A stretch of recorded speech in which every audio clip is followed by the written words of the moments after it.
उनकी संत वाणी है, कक्षा 12 का है, अनिवार्य के अंदर है। हम कहते हैं कि कबीरदास हिंदी साहित्य में ज्ञानश्री शाखा के प्रवर्तक हैं और प्रतिनिधि के तौर पर उन्होंने भक्ति काल को समाज सुधारक का रूप दिया। समाज में फैली छुआछूत, धार्मिक आडंबर, ऊंच नीच को इन्होंने विरोध किया और मूल्यों को स्थापित करने की कोशिश की।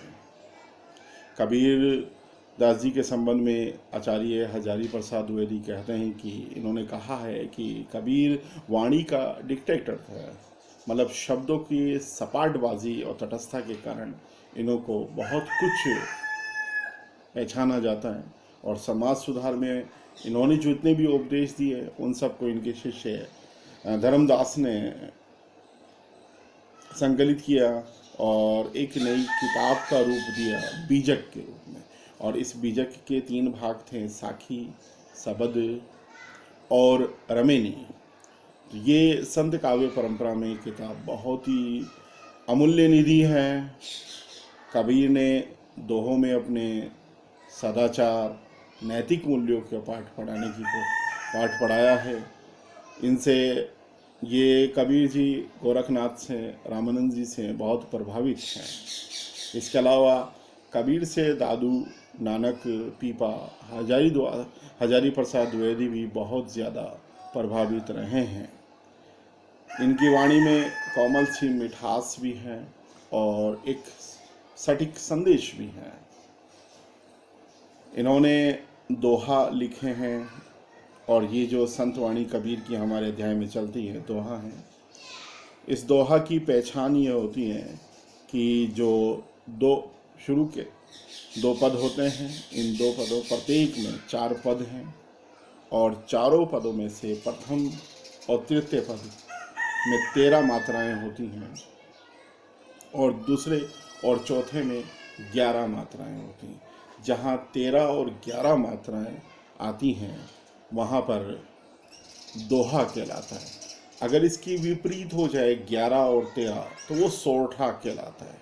तो आप ध्यान रखेंगे, कबीर ने दोहा में कहा है, त्याग तो ऐसा कीजिए सब कुछ एक ही बार, त्याग तो ऐसा कीजिए सब कुछ एक ही बार, सब प्रभु का मेरा नहीं, नीचे किए विचार। हम जो कुछ हैं या जितना कुछ हमारे पास है वो हमारा नहीं है, हम खुद अपने नहीं हैं। इसलिए हमें कोशिश करनी चाहिए कि अगर हम कोई त्याग कर रहे हैं तो हमारे पास जो कुछ भी है वो सब कुछ समर्पित कर देना चाहिए। ईश्वर ने हमें पैदा किया, ईश्वर ही हमें दे रहा है और ईश्वर ही हमको सब कुछ, हमें ऐशो आराम दे रहा है, इज्जत दे रहा है। जो कुछ हमें दिया है वो सब ईश्वर ने दिया है। अगर हम त्याग करने आते हैं तो हमें ईश्वर के नाम पर सब कुछ त्याग कर देना चाहिए, क्योंकि प्रभु के अलावा कुछ नहीं है और हम इस दुनिया के अंदर कुछ छोड़ कर नहीं जा सकते हैं। जिस तरह हम खाली हाथ आए थे खाली हाथ ही जाएंगे। इसलिए जो प्रभु ने दिया हमें वो सब कुछ मानव सेवा पर, इस संसार की सेवा पर, दीन दुर्बलों पर समर्पित कर देना चाहिए। सुनिए गुण की वार्ता, अगुण लीजिए नाही। सुनिए गुण की वार्ता, अगुण लीजिए नाही। हंस क्षीर को कहत, नीर सो त्यागे जाहि।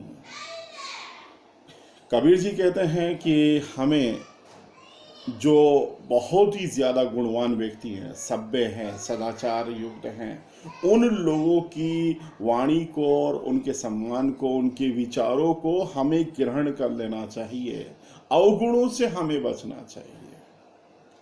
उसी तरह से जिस तरह से एक पानी में दूध को मिलाकर हंस को दिया जाता है तो हंस दूध पी जाता है और पानी को अलग कर देता है, उसी तरह से हमें अवगुणों को अलग कर देना चाहिए और सदाचार को, नैतिकता को, नैतिक मूल्यों को और जीवन के आदर्शों को हमें ग्रहण कर लेना चाहिए। छोड़ी जब अभिमान को, सुखी भया सब जीव। भावे कोई कछु कहे, मेरे हिये नीज पीऊ। आप अपने अंदर अहंकार को छोड़ दीजिए क्योंकि ये अहंकार ही तो आपको आगे नहीं बढ़ने देता। जब आप अपने आप में से अहंकार छोड़ देंगे तो आपकी जो आत्मा है वो निर्मल हो जाएगी, क्योंकि आपकी आत्मा परमात्मा में विलीन हो जाएगी। आपके जीवन में परमात्मा के दर्शन होने लग जाएंगे। तो कहते हैं छोड़िए जब अभिमान को, अपने घमंड को, अहंकार को छोड़ दीजिए, सुखी भाया सब जीव। और अगर ऐसा करेंगे तो हम सारे जीवन के अंदर सब कुछ जीव, जितने भी जीवित प्राणी हैं वो सब सुखी रहेंगे। भावे कोई कुछ ही कहे, चाहे कोई कुछ भी कहे, हमें उसकी परवाह नहीं करना चाहिए। हमारे मन को सोचना चाहिए कि हमारा मन क्या कह रहा है, हमारा मस्तिष्क क्या कह रहा है, क्या हम इस चीज़ को स्वीकार। मेरे ही जिनिए होए, हमारे लिए सबसे प्रिय परमात्मा वही है जो हमारे अंदर है, जो हमसे कुछ कह रहा है। इसलिए हमें घमंड को त्याग देना चाहिए। जाति ना पूछो साधु की, पूछ लीजिए ज्ञान। जाति ना पूछो साधु की, पूछ लीजिए ज्ञान। मोल करो तलवार का, पड़ा रहने दो मयान। मयान बड़ा खूबसूरत होता है, आकर्षित करता है, और क्योंकि बहुत कलाकृति से वो प्रदर्शित किया जाता है। और ऐसी स्थिति के अंदर हम अगर उसकी ओर आकर्षित होते हैं तो हम धोखे में रहेंगे, क्योंकि हमें तलवार खरीदनी है तो तलवार और तलवार की धार और उसकी भार को देखना पड़ेगा। तो कबीरदास जी कहते हैं कि जाति ना पूछो साधु की, पूछ लीजिए ज्ञान। आपको जाति नहीं पूछनी साधु की, आपको उसका ज्ञान को परखना है, उसके ज्ञान को देखना है। जब अगर उसके ज्ञान को परख लेंगे, उसके ज्ञान को जब समझ लेंगे और उसके ज्ञान को ग्रहण कर लेंगे तो आप अपने जीवन को सफल बन जाएंगे। उसी तरह से हमें तलवार की म्यान को नहीं देखना चाहिए, बल्कि हमें तलवार की धार को देखना चाहिए और भार को देखना चाहिए। संगत कीजिए साधु की, कभी ना निष्फल होए। संगत कीजिए साधु की, कभी ना निष्फल होए। लोहा पारस परस्ते, सो भी कंचन होए। अगर आप साधु मतलब सदाचार, अच्छे लोग, नैतिक मूल्यों से ग्रस्त लोग, जो जीवन के अंदर बहुत अच्छा ही बात करते हैं, लोगों के मानव कल्याण के लिए सोचते हैं, उन लोगों की आप संगत कीजिए। और अगर आप संगत करोगे तो कभी भी आपका वो व्यर्थ में नहीं जाएगा, बेकार में नहीं जाएगा। आप कभी भी परेशान नहीं होगे, अपने जीवन के अंदर हमेशा सफलता की ओर जा पाओगे। उसी तरह से जिस तरह से एक लोहा होता है, बदरंग होता है, काला होता है, अजीब सी स्थिति होती है, मगर जब पारस के पास आ जाता है और पारस से टकरा जाता है तो वो सोना बन जाता है। उसी तरह से हमें नैतिकता, सदाचार मूल्यों से युक्त व्यक्ति से जुड़ना चाहिए, मानवीयता से युक्त व्यक्ति से जुड़ना चाहिए, जो हमारे जीवन को एक लोहे को, हमारे जीवन को लोहे को एक पारस की तरह अमूल्य बना दे। मारिए आशा सापनी, जिन डसिए संसार, ताकि औषध तोष है ये गुरु मंत्र विचार।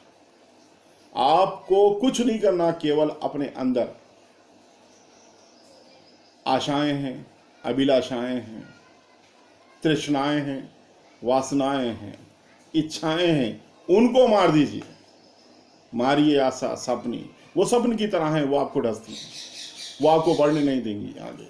आप में सोचते रहेंगे, आप जीवन के अंदर कभी भी 99 के फेरे में पड़ जाएंगे और आगे नहीं बढ़ पाएंगे। इसलिए आपके अंदर जो कुछ गलत भावनाएं हैं, जो गलत इच्छाएं हैं, उन सबको मार दीजिए, तब जाकर आप संतोष लेंगे। और वो यही सबसे बड़ा इलाज है और यही सबसे बड़ा गुरु मंत्र है। ये अचूक उपाय है कि हमें मालूम है कि हमारे में कमियां क्या हैं, मगर हम हमारी कमियों को नहीं निकालते। हमें सब कुछ जानकारी होती है कि हम क्या कर रहे हैं, क्या नहीं कर रहे, मगर जब हमारी कमियों की बात आती है तो हम उसको नकार देते हैं। ये आगे जाकर हमारे जीवन के अंदर बहुत बड़ा नुकसान करती हैं। इसलिए हमें संतोष करना है तो हमें इन तृष्णाओं, वासनाओं को, इच्छाओं को समाप्त करना पड़ेगा। कागा काको धन हरे, कोयल काको देत। मीठा शब्द सुनाए के, जग आपनो करी लेत। कोयल और कौवा कौवा जो है, दोनों का रंग एक तरह का होता है और दोनों हमें कुछ नहीं देता है। ना तो कोयल देती ना कौवा देता। जब कौवा बोलता है काएं काएं काएं काएं, तो हमारे दिमाग के सारे पुर्जे हिल जाते हैं और अजीब सी बुरी फीलिंग होती है, महसूस होती है। हम एक अजीब सा लगता है और हम सोचते हैं कि कौवे को यहाँ से भगा दें। और जब कोयल बोलती है तो हम उसके पास पहुंच जाते हैं और उसकी आवाज़ को सुनते रहते हैं। हम आत्मसात कर लेते हैं उसकी मिठास, मीठी भरी आवाज़ को हम ले लेते हैं। जबकि दोनों हैं, ना तो कौवा हमसे कोई कुछ छीन रहा और ना कोयल हमें कुछ दे रही है। बस इसलिए तो कहते हैं कि हमें बहुत मीठे शब्द बोलना चाहिए, अच्छा बोलना चाहिए। अगर हम मुस्कुराएं किसी और आपकी मुस्कुराहट से किसी के चेहरे पर मुस्कुराहट आ जाती है तो सबसे अच्छा दिन है, सबसे अच्छी चीज़ है। और अगर आपके मीठा बोलने से किसी को तसल्ली मिल जाती है और किसी को आनंद की अनुभूति होती है तो वो दुनिया का सबसे अच्छा है। तो हमें सबसे बेहतर ये कि संसार के अंदर जो कुछ करना है वो यही करना है कि हमें मीठा बोलना है। इसमें आप सबको अगर हम देख पाते हैं तो हमें काका कागा में हमें अनुप्रास अलंकार देखने को मिलेगा। इसके अलावा गुरु मंत्र विचार है, मुहावरे हैं। इसके अलावा उपदेशात्मक शैली है और लोहा और पारस उदाहरणात्मक अलंकार हैं। मारिए आशा सपनी, इसमें अगर हम बात करते हैं तो रूपक अलंकार हमें इसमें देखने को मिलता है।